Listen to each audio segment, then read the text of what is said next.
Hudson Guild begins and ends with the people in our neighborhood. The grandparents, the teenagers, the families that come here for help, but also turn around and help others as part of our work.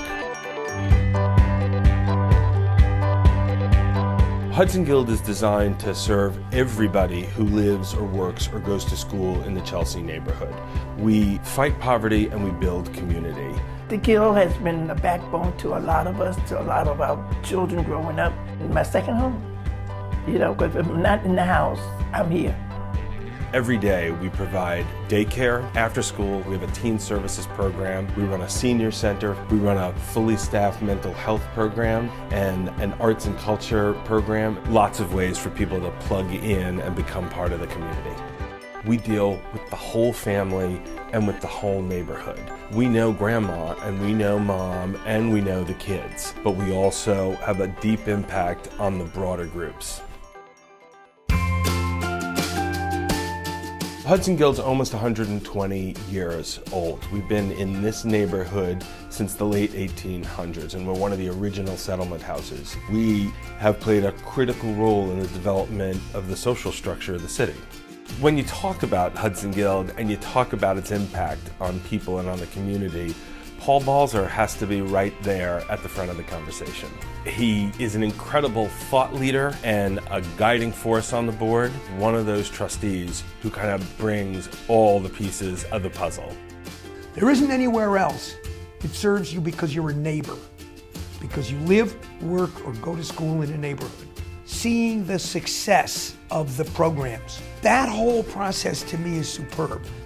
Paul came to Hudson Guild at the suggestion of his mom, who has spent 30 years herself as a staff member and as a member of our Board of Trustees. It is always clear that Paul cares about this place in his bones and will do anything to help this organization succeed.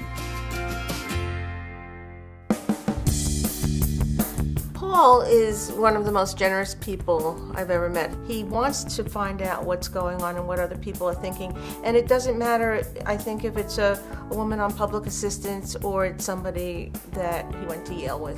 He's also an example of the culture that exists here where anybody gets to be a participant but also can make a real contribution on a bunch of different levels. Culture of giving as how good it makes you feel to do something for someone else. And what I think the Guild has done very well is made people feel welcome to give their way. It's not just staff giving to clients. Yes, they may have problems, they may be low-income people, but yet they are seen as people with something to offer. It has to do with time and energy and ideas and a willingness to help out your neighbors.